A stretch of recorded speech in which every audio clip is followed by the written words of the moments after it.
Նոնա Հովանիսյան, Տիկին Հակոբյան տեղից մի ընդհատեք։ Տիկին Հովսեփյան, եվրոպական քաղաքական մշակույթում գերիշխող գաղափարը ժողովրդավարության գաղափարն է։ Եվ դրա էական հիմքերից մեկը ժողովրդի կողմից իր իշխանության իրականացումն է իր ազատ կամ արտահայտման միջոցով։ Հիմա հետընտրական շրջանում, երբ որ մենք պատրաստվում ենք տեղական ինքնակառավարման մարմինների ընտրություններին, ձեր ուժը առավել շատ քվեներ ստացած համայնքներում խոստացել է իրականացնել բարեգործություններ, խոստում է տվել։ Հիմա այս համատեքստում ինչ եք կարծում,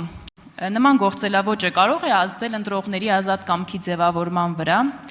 ինչքանով է համահունչ ժողովրդավարության սկզբունքներին եւ այս պարագայում արդյոք դուք մնացած ուժերի հետ ընտրությունների գնում եք հավասար ելակետից, թե ոչ։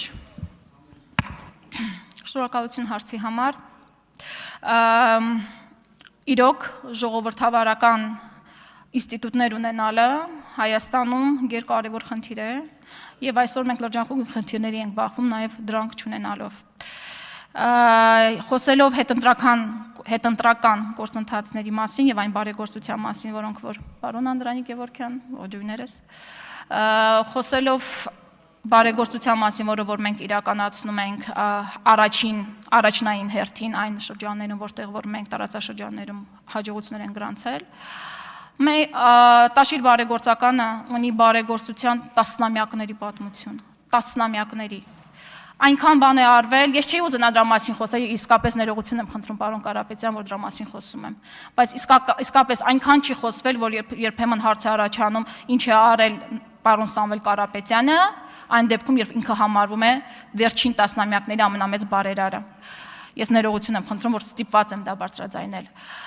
Իսկ այն հարցին, որ այդ շրջաներում է խտրական վերաբերմունքի մասին է խոսքը, այդ բարեգործություններից օգտվում են նաև այդ տարածաշրջաներում այն մարդիկ,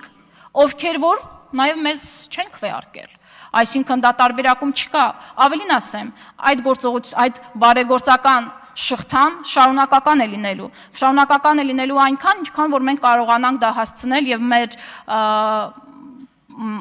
մեր գործունեության հետ համատեղել։ Այնպես որ իսկ կարող է ազդել ընտրողի կամքի վրա թե ոչ,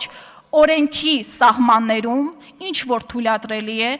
մենք մեր գործունեության սահմաններում անելու ենք, այն ինչ որ օրենքով թույլատրելի չէ, չենք անելու։ Հետևաբար թողնում է մեր քաղաքացիների կամքին նրանց ազատ ընտրությանը։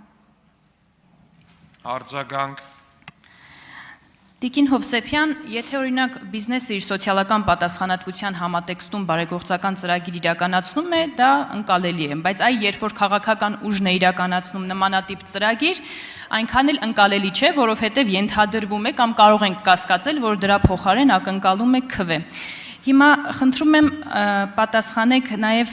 մյուս հարցերին, արդյոք սա ժողովրդավարության սկզբունքներին համահունչ է թե ոչ, եւ դուք մասնակցելու եք ընտրություններին, եթե դիմերում մասնակցեք, նաև այլ քաղաքական ուժերի հետ։ Հիմա դուք նույն հավասար ելակետից եք մասնակցելու այս պարագայում, թե ոչ։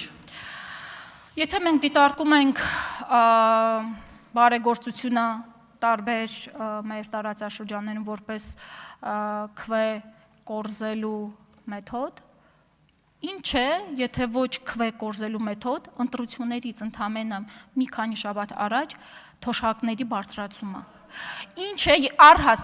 իսկ հաշվի առնելով, որ դրանից առաջ եղել է նման առաջարկ, իսկ դուք դա չեք արել, չեք իրականացրել։ Ինչ է դա, եթե ոչ քվեներ կորզելու մեթոդաբանություն։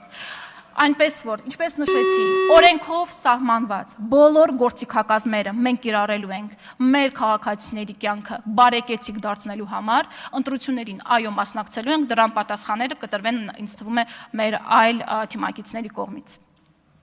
Շնորհակալություն, թոշակների բարձրացումը կոչվում է նախընտրական ծրագրի իրականացում, եթե բացեք 21 թվականի կառավարության ծրագիրը կտեսնեք։